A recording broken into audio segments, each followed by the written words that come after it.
Senator Erwin Tulfo, naduwag, umurong ang bayag, naghingi ng sorry sa kanyang mga nagawa. Isang magandang umaga sa atin mga kababayan natin, Luzon, Visayas at Mindanao at pati sa ating mga kababayang overseas Filipino workers. Mabuhay po kayo dyan at mag-iingat po kayo lagi. So eto na mga kababayan natin, mukhang tinablan na yata itong si Bendalo, Erwin Tulfo.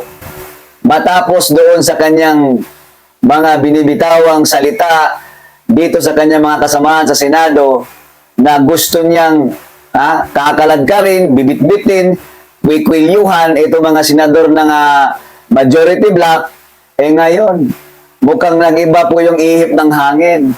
Matapos na siguro nabasa niya o napanood na niya itong banta ng Iglesia ni Cristo, na mangyari na ang dapat mangyari, ilalantad nila ang katotohanan at hindi papayag ang kapatiran ng Iglesia ni Cristo na basta-basta na lang nila gaganunin itong si Rodante Marcoleta.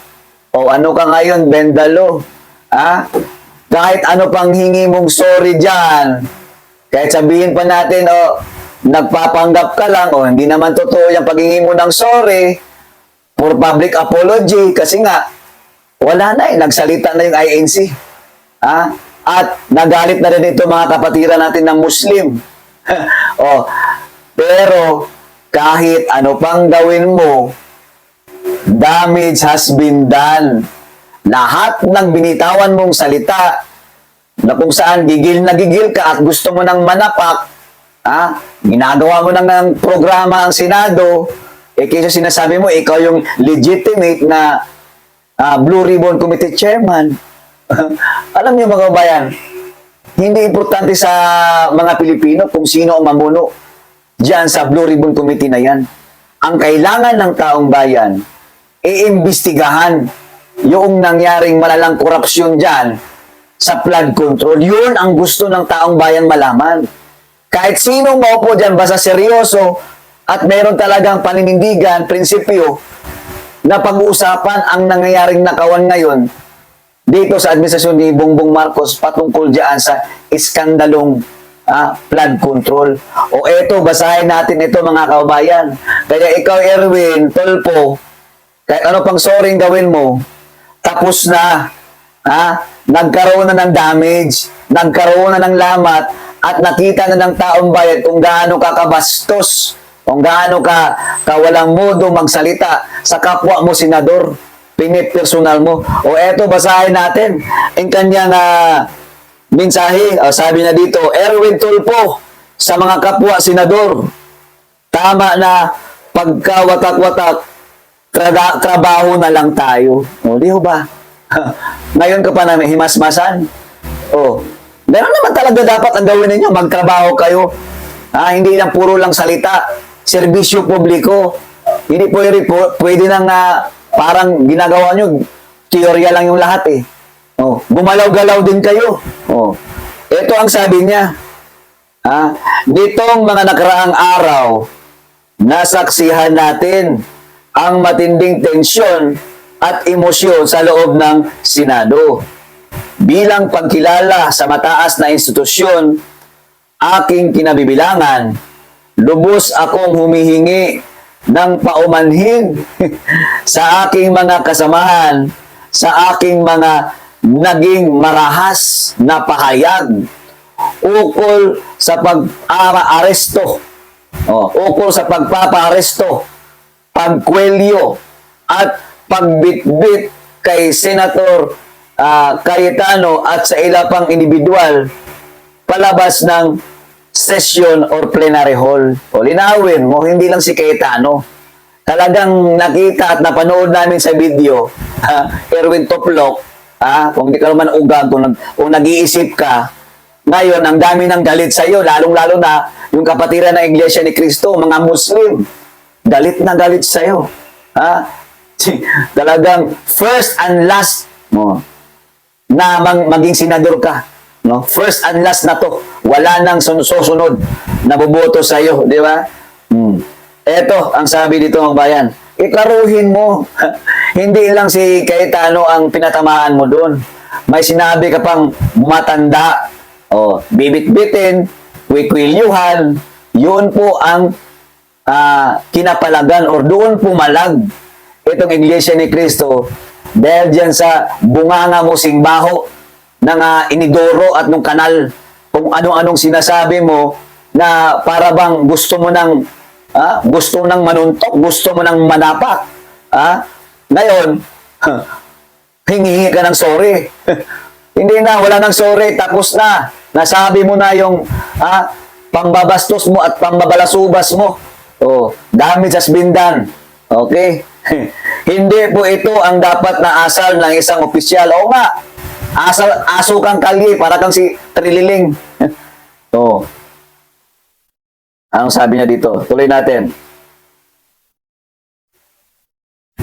Oh, hindi po ito dapat na asal ng isang opisyal, lalo ng isang senador. Alam mo pala ang mga salitang iyon, bagaman hindi nararapat sa harap ng publiko, ay dala ng bugso ng damdamin sa hangarin na huwag nang maantala pa ang trabaho para sa bayan. Ano bang trabaho ginawa mo?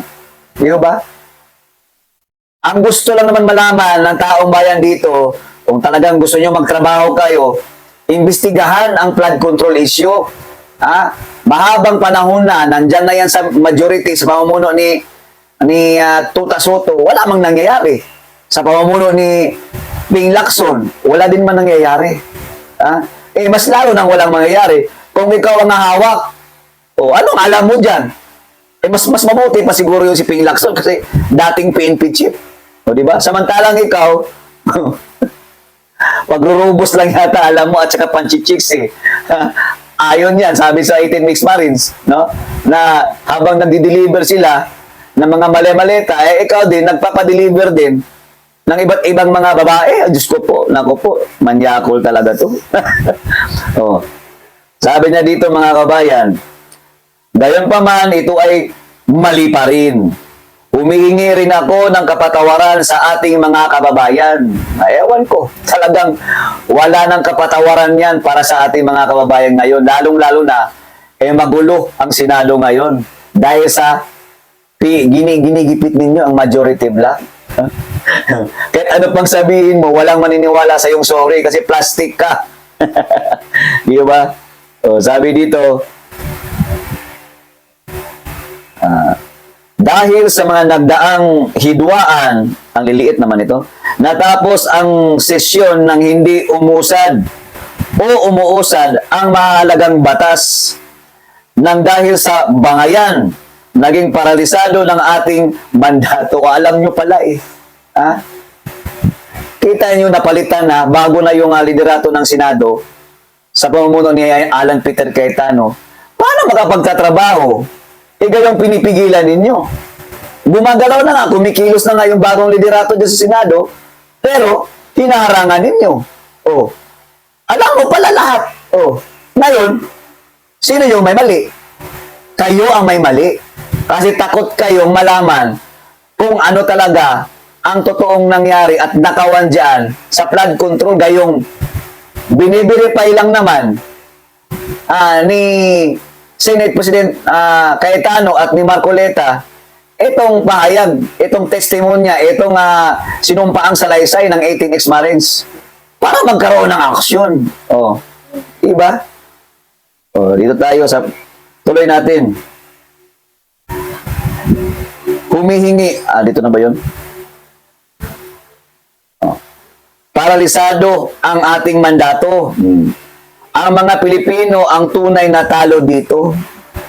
Di ba? Buwang-buwang, alam mo pala Kaya nanawagan po ako sa aking mga kapwa senador. Tapusin na ang pagkakawatak-watak dahil sa labas ng Senado, ilan sa atin ay magbabarkada, magkumari at magkumpare naman, kaya trabaho na lang tayo. Takot na to no?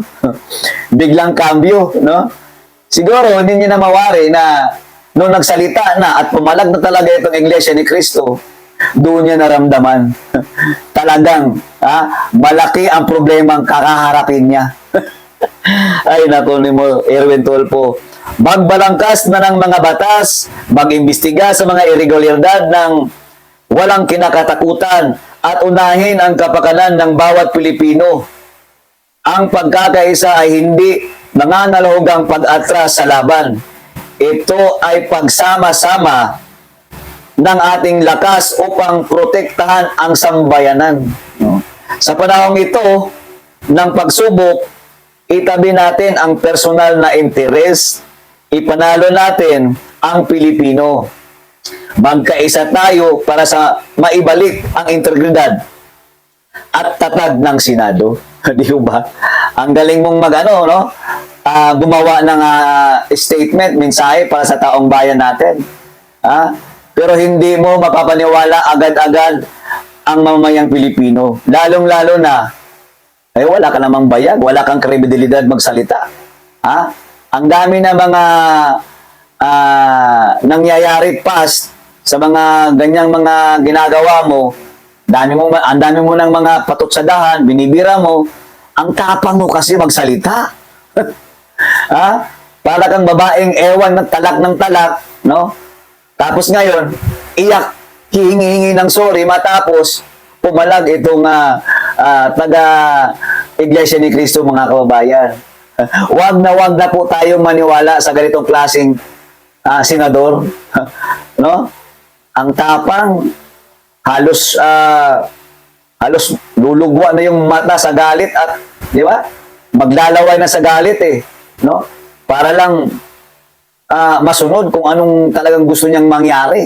O eto mga kababayan, eto yung pakita natin yung mensahe or yung video ng kapatid na Iglesia ni Cristo kung bakit hindi na nila kaya ito nangyayari ngayon sa bansang Pilipinas, lalong-lalo nang gusot niya sa Senado. At sabi naman ng Iglesia ni Cristo na hindi sila papayag, na hindi mailalantad ang katotohanan diyan sa flood control scandal. O ito po yung video, panoorin po natin mga kababayan. Payagan po ninyo na iparinig ko sa inyo ang pahayag ng Iglesia ni Cristo. Mula nang magsagawa ng Rally for Transparency, Accountability, Justice and Peace ang Iglesia ni Cristo noong November 16 to 17, 2025, patuloy kaming naghihintay kung paano tutugunan ng gobyerno ang malawak na katiwalian na naganap sa ating bansa. Mahigit 3 buwan na ang lumipas, subalit wala pa ring natatanaw ang mga mamamayan na kalutasan sa napakalaking pangungulimbat sa kaban ng bayan. At sa halip ng mga salarin ang hanapin at usigin, ay ang mga nagbibigay ng impormasyon at tumitestigo laban sa kanila ang kinakasuhan at ginigipit. Kung kaya't hanggang ngayon, ay hindi pa natutunton ang sinasabing mahigit na 1 trilyong piso na inilaan sa mga flood control projects at iba pang pagawaing bayan. Sapagkat, ang hinahanap ng mga dapat mag-imbestiga ay ang mga pangyayaring maaaring magamit para mailihis sa iba't ibang issue ang problemang ito. Hinihintay ng mga Pilipino ang sinasabi ng Senate Blue Ribbon Committee Chairman na we will go where the evidence lead us. Ngayong may mga lumalabas na pahayag na mula sa mga sangkot, kabilang ang umano'y nagpadala ng mali-maletang pera. At kamakailan lang ay pinatunayan ng mga dating sundalo na umaming sila ang naghatid ng mga ito. Bakit tila walang malinaw na hakbang upang palawakin pa at tapusin ang investigasyon? Anong ebidensya pa kaya ang hinihintay upang seryosohing tuntunin ang mga mastermind sa katiwaliang ito? May mga pahayag din na ang paglitaw ng mga dating sundalo ay bahagi ng isang destabilization plot. Kung ganoon ang paratang, hindi ba lalo itong dapat imbestigahan sapagkat ang destabilisasyon laban sa gobyerno ay isang seryosong usapin ukol sa pambansang seguridad? Bukod dito, ang malawakang bahagi ng inihayag ng mga dating sundalo ay tuwiran pa namang may kaugnayan sa naganap na paglimas sa salapi ng bayan. Matamang naghihintay pa rin ang sambayanan kasama ng milyon-milyong Pilipino sa buong mundo at maging ng mga international media at iba pa na nagmamasid, ang mga kaanib sa Iglesia ni Cristo ay patuloy na nakabantay. Maling isipin na nalilimutan na ng mga Pilipino ang isyong ito sapagkat ang pondong pinag-uusapan ay mula sa buwis at pawis ng mga mamamayan. Ang aming panawagan ay nananatiling malinaw. Ilantad ang buong katotohanan. Papanagutin ang dapat managot at pairalin ang katarungan upang maibalik ang tiwala ng bayan at maitaguyod ang tunay at pangmatagalang kapayapaan at pagsulong ng Pilipinas. Alam mo, Senator Erwin Tulfo, kahit anong gawin mo dyan sa Blue Ribbon Committee, walang silbi yan. Ha? Walang basbas yan kasi illegal yan. At isa pa, magiging one-sided lang ang investigasyon nyo sa BRC. Tingnan lang natin mga kababayan. Mamaya daw yung Blue Ribbon Committee hearing nitong si Erwin Toplok. Titingnan natin kung sino yung mga dadalo. Kung sino yung mga panauhin nila, mga resource person nila, at kung paano gugulong ang kanilang investigasyon dyan. Lalong-lalo na, wala naman silang resource person talaga, gaya na lang ng 18 ex-Marines. Kasi palagay ko mga kababayan, hindi dadalo yung ex-Marines na yan. Ibo-boycott nila yan. Bakit? Pag dumalo itong ex-Marines dyan, posibleng nanganganib sila. Kaya wag na wag tayong magpaisa sa patibong.